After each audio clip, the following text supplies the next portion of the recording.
Unfiltered. This is a special episode where I'm not interviewing any guests, but sharing four things. One, why I started this podcast.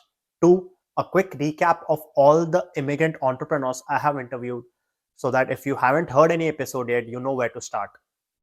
Three, my key learnings interviewing these immigrant entrepreneurs that will help me and you start your own side hustle and business. Four, I'll share the lineup of my upcoming guests, and they're all from very diverse fields. So, one, why I started this podcast. Last year, I lost my job, and a realization struck me that jobs are as risky as businesses. In fact, I believe they're even more riskier with this constantly changing technology, AI. I've spoken to many friends, and they think the same. So, this pushed me over the edge to start something of my own. But as an immigrant who moved to US 6 years ago and having worked a job all his life, I did not know where to start. I did a few things, didn't pan out. So then I started talking to immigrants turned entrepreneurs who were in the same situation as me, but they figured out how to build their own business. What are the challenges they faced so that you and me, we can learn from them and start our own hustle. Personally, I have two goals. In the near term, I want to start something of my own, maybe a side hustle, maybe content creation, but it's not paying me yet. And my long term goal, 10 years down the line, is to FIRE, which is financial independence, a concept that Ritik Roshan introduced to us in Zindagi Na Milegi Dobara. And Katrina Kaif laughed at him, but he was on the right track. Especially if you're an NRI living abroad, this is much more achievable. Do your research so that you live a much better worry-free life doing other things that you enjoy. Now let's get to the second part where I recap all the immigrant entrepreneurs I have interviewed so far. My first guest was Ankita. She was also the first immigrant entrepreneur I have known in US. Ankita is from Jodhpur, Rajasthan. She was a Zumba and dance instructor back home who also worked doing wedding choreography. And that's how she got her first opportunity to learn about the event space by helping out a friend with those big fat weddings. But before establishing herself as an event planner there, she got married and moved to US. In US, she started as a Zumba instructor at gyms and slowly established her connections. From there, she got her first event and there was no looking back afterwards. But it wasn't as easy as it sounds. Ankita had to learn how events are done in US by interning for different companies for more than a year. She also had her first kid while she was establishing her company. And soon after, COVID struck, so she had to navigate challenges of having a young child and doing live in-person events. But now she is an established event planner in New Jersey and Pennsylvania area. And she's even started her own rental business, which she already can't keep up with. Her journey, energy, and passion is very inspiring. But don't take my word for it. Go listen to the full episode or check out her website and see her reviews. My second guest is building her brand Aura by Rutu from Santa Clara, California. While most Indians come to US for STEM, she came here to study business fashion. In college, she tested her idea of what to sell. Slow fashion and wearing hand-stitched clothes growing up shaped her business philosophy. While she was ready to start, COVID disrupted her plans and she couldn't start for more than a year. But she did not give up. Listen to the full episode and learn more about where Rutu draws her inspiration from for designs and who her favorite designers and brands are. My third episode was different because Dhruvi is not an entrepreneur, not yet, but her hustle was unique. Have you ever heard of the word urban planner? I hadn't. Dhruvi is an urban planner. They are people who help build our town and cities and also the societal structure around it. Having degrees from reputed colleges back in India and Europe and significant work experience under her belt, Dhruvi struggled to find her first job in US because everything here is different. It's miles, not kilometers. It's elevator, not lift. You get the gist. It mattered in her profession. But she did not give up and got her internship with United Nations. And there was no looking back from then. But it wasn't without sacrifices. Oh, and one highlight for me from this episode is the clarity Dhruvi had in her life of what she wanted to do, her strengths and her weaknesses. Since Talking to Dhruvi, I have realized that clarity is half the success. It's simple, but not easy. Listen to the full episode to learn about what goes into city planning, urban development, and also Dhruvi's journey of how she started and her interesting experiences like navigating Naxals in Chhattisgarh. My fourth episode is also the most streamed audio episode so far.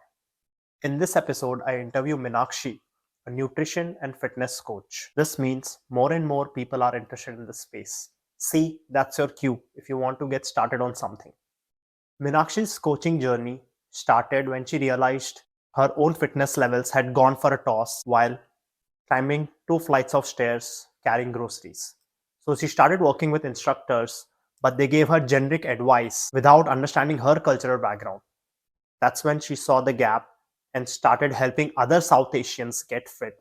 It wasn't easy though. She faced imposter syndrome, priced her services low, had self doubt, but she gradually overcame all of that. Listen to the full episode. You will get great tips from Meenakshi on how to stay fit and consistent. And no, weight loss is not the end goal. This guest is a great example of it's never too late to follow your passion. In my fifth episode, I interview Sonia Bamra, the owner of BB's Tiffin, who operates not one but 2 restaurants out of Lehigh Valley. And she has achieved this feat in a matter of 3 years. Did you know the break-even time in restaurant industry is approximately 2 years? And the cherry on top was she did this without borrowing any money from banks. Sonia ji discusses how past experiences shaped her journey and the woman who inspired her. She shares how unforgiving customers are when it comes to food, how she brings out creativity and insights like the 7-minute rule to keep customers happy, how to deal with negative reviews. Oh, and did I tell you, she started her restaurant business at the peak of pandemic. How adventurous. Listen to the full episode. If you're not already inspired to start something on your own, the journey of Kurta Lady aka Swasti Rao will surely inspire you. Swasti went from being dependent to having 2 jobs and a business at one point while raising her kids. In this episode, we start from the basics. How Swasti discovered the opportunity to sell kurtas in US, how she tested her idea, overcame the fear of social media, and went from being an introvert to an influencer. Swasti went all in on her business, giving up a lucrative career and recognition as a journalist, which was her dream 20 years ago. She shares interesting insights on what customers prefer to wear, how she managed to get more than 200 5-star reviews for her business, and more. Listen now to the full episode.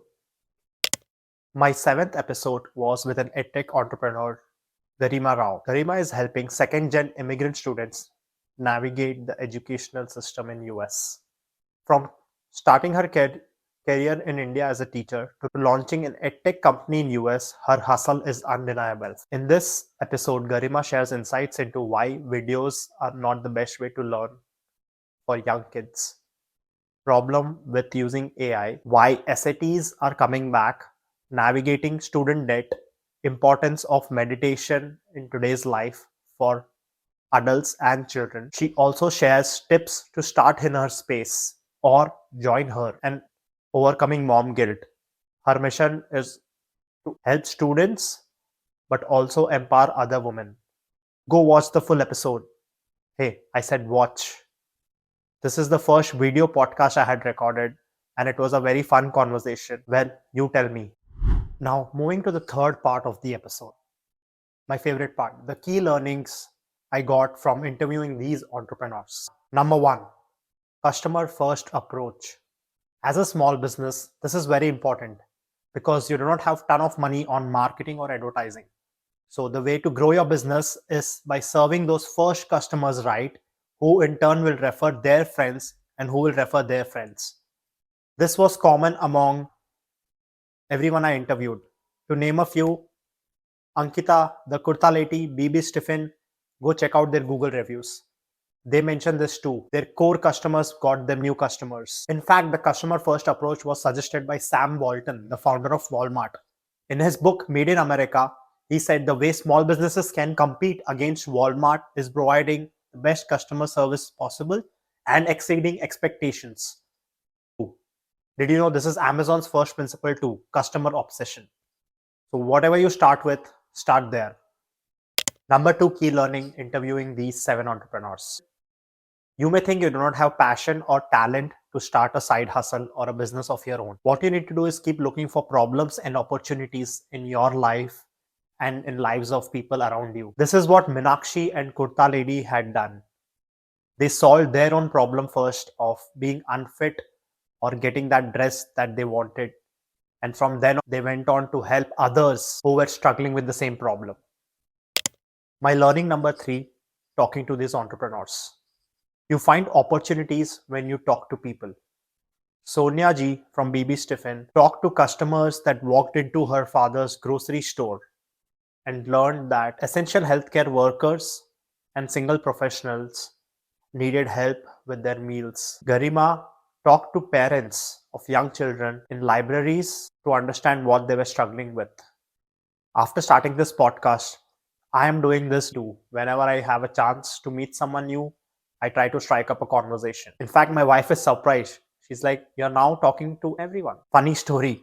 When we moved to Austin a couple of years ago, we didn't know anyone. And I used to push my wife to talk to people at grocery stores, restaurants, and during our walks. I'll probably still do that, but I can be more participative now, which may increase our chances of success. To make new friends and meet new people, and don't kill yourself for that. You will get better. Learning number 4, timing is never perfect. Most of the entrepreneurs I interviewed started their business during COVID. Sonia ji opening a restaurant peak COVID, and Ankita's event business picked up during COVID because people were not traveling and spending that money celebrating small and big events. So if you start now, it may be slow, but when the market is ripe, you will be prepared. Learning number 5, start small. Aim big, but start small. Most of the entrepreneurs I interviewed were dependents. They did not have considerable savings, but they started small and built it along the way. Learning number 6, research and be persistent. It's a lot harder in the beginning. I have experienced this too. I went from being a faceless account to now posting these videos, which is outside my comfort zone. It may or may not get easier, but you get better. Learning number 7, interviewing these immigrant entrepreneurs. Unless you know Karan Johar, remember we all began our journey from zero, just as Aryabhatta did. Coming to the last part of episode, I am very excited to share I have interesting guests lined up from different professions that I'm going to be interviewing. These are all immigrant small business owners or having their side hustle going very successfully. My next set of guests are a recipe maker who is also an influencer, a DJ, and he's also the first male guest I'm interviewing on this podcast. I know it took a while. A dance teacher, a life and relationship coach, and few more I'm talking to right now, all from diverse professions. I hope you're enjoying this podcast, but most importantly, getting inspired to start a hustle of your own. Because jobs these days are as risky as businesses, and it's always good to be your own boss and define your own terms. If you have any interesting guests that I should talk to, you can reach out to me on pod.dhustlers@gmail.com or reach out via Instagram at dhustlerspod. I'll link the details in the description. Also, if you have any interesting feedback or learnings or something that you enjoyed listening to my podcast, please reach out and let me know. It makes me happy and motivated to do better.